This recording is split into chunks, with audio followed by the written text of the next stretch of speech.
विक्रम बेताल की कहानी। सबसे अधिक सुकुमार कौन? राजा विक्रमादित्य अपने कंधे पर बेताल को लादने की कई कोशिश कर चुके थे, लेकिन हर बार बेताल कोई कहानी सुनाता और राज विक्रमादित्य से हाथों से बच निकलता। इस बार भी बेताल ने एक नई कहानी सुनाई। बेताल कहता है, एक बार की बात है, अंगदेश के एक गांव में एक ब्राह्मण अपनी पत्नी और 3 बेटों के साथ रहता था।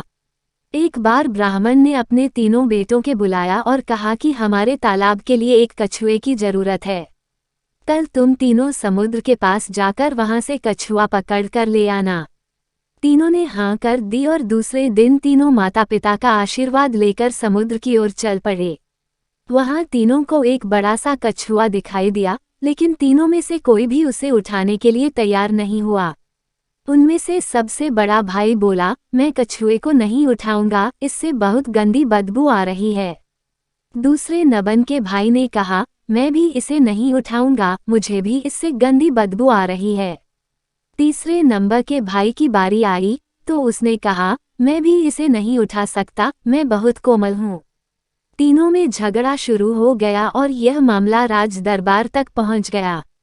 राजा ने कहा, इस प्रकार का मामला मेरी जिंदगी में पहली बार आया है, इसका न्याय मैं कल सुबह करूंगा। आज आप हमारे यहाँ मेहमान हैं, इसलिए भाईजन और आराम यहाँ पर ही कीजिए। ये बोलकर राजा ने तीनों को भोजन के लिए निमंत्रण दिया।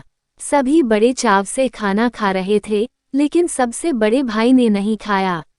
राजा ने जब उससे पूछा तो उसने कहा, चावल में से शमशान में जले हुए मुर्दे की बदबू आ रही है। राजा ने इस बात का पता किया तो मालूम हुआ कि चावल किसी शमशान के पास के खेत से लाए गए हैं। ये देखकर राजा बहुत खुश हुआ। सभी लोग खाना खाकर शाम को संगीत सुनने के लिए बैठ गए। तब दूसरे नंबर के भाई ने राजा से निवेदन किया कि वो मृदंग बजाना चाहता है। राजा की आज्ञा से वो गायिका के पास जाकर जैसे ही बैठा तो तुरंत खड़ा होकर दूर बैठ गया। राजा ने खड़े होने का कारण पूछा तो दूसरे नंबर के भाई ने कहा, गायिका से बकरी के दूध की बदबू आ रही है और वो मुझे पसंद नहीं है। जब राजा ने इस बात का पता किया तो मालूम चला कि बचपन में गायिका को बकरी का दूध दिया जाता था। राजा एक बार फिर खुश हो गया। इसके बाद सभी लोग सोने के लिए चले गए। दोनों भाई आराम से सो गए, लेकिन सबसे छोटे भाई को नींद नहीं आ रही थी। राजा ने अपने एक सेवक को आदेश दिया कि जाकर तीनों को देख आओ कि वे सोए या नहीं। सेवक गया तो उसने देखा कि सबसे छोटे भाई को छोड़कर बाकी दोनों सो गए हैं। सेवक ने ये समाचार राजा को दिया और राजा इसका कारण जानने के लिए खुद वहां पहुंच गया जहां तीनों सो रहे थे।